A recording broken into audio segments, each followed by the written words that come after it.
Hi friends, welcome to SRSK Telugu channel. అందరూ ఎలా ఉన్నారండి? మీరు ఎప్పుడైనా ఫ్రూట్ బౌల్ తిన్నారా అండి? అది హోటల్లో కానీ ఇంట్లో కానీ. నేనైతే ఫస్ట్ టైం ట్రై చేశాను ఇంట్లో. అదేంటోనండి, ఇంట్లో ఫుల్గా ఆకలేసినప్పుడు తినడానికి ఏం ఉండవు, లేకుంటే అన్నీ ఒకేసారి దండయాత్ర చేసినట్టు ఎటు చూసినా తినే ఐటమ్సే ఉంటాయి. మా ఇంట్లో కూడా అలాగే జామ పండ్లు, డ్రాగన్స్, దానిమ్మ పండ్లు, అరటి పండ్లు మొత్తం ఇంకా చాలా ఉంటే ఎందుకో అడిగాను మా ఆయన్ని ఫ్రూట్ బౌల్ చేయమంటావా అని. సరే అన్నాడు. ఇంకా స్టార్ట్ చేశాను. ఆ అరటిపండ్లు యాక్చువల్గా మా అమ్మమ్మ ఊరి నుంచి వచ్చేటప్పుడు తీసుకొచ్చింది. అది బస్సులో ఏదో పడి నలిగాయి అనుకుంటా. 3 పళ్ళు తీసుకుంటే 1.5 అయినాయి అనమాట, సగం పోయినాయి. నలిగిపోయినా కూడా చాలా స్వీట్గా ఉన్నాయండి బనానా. ఈ డ్రాగన్ ఫ్రూట్స్ వచ్చేసి మా ఇంటి దగ్గర ఒక అన్న వాళ్ళ ఫ్రెండ్ 3 ఇయర్స్ బ్యాక్ ఈ పంట వేశారంట.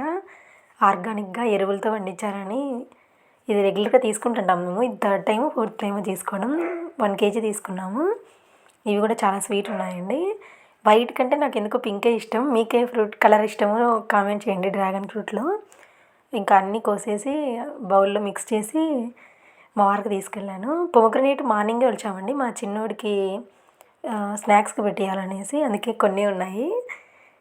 దానిమ్మ పండ్లు కూడా చాలా ఎర్రగా ఉన్నాయి కదా, మొత్తం అంతా pink colour. 2 పింకులు, 2 white colour guava banana.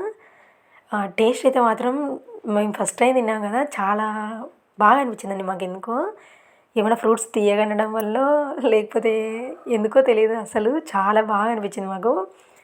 ఇద్దరం కలిసి ముక్కాలు బాగా తినేసాము ఫ్రూట్స్. మళ్ళీ ఈవినింగ్ తిన్నాం మళ్ళీ. ఇది మార్నింగ్ 11కి. వీడియో నచ్చితే ప్లీజ్ సబ్స్క్రైబ్ చేసుకోండి ఫ్రెండ్స్. బాయ్.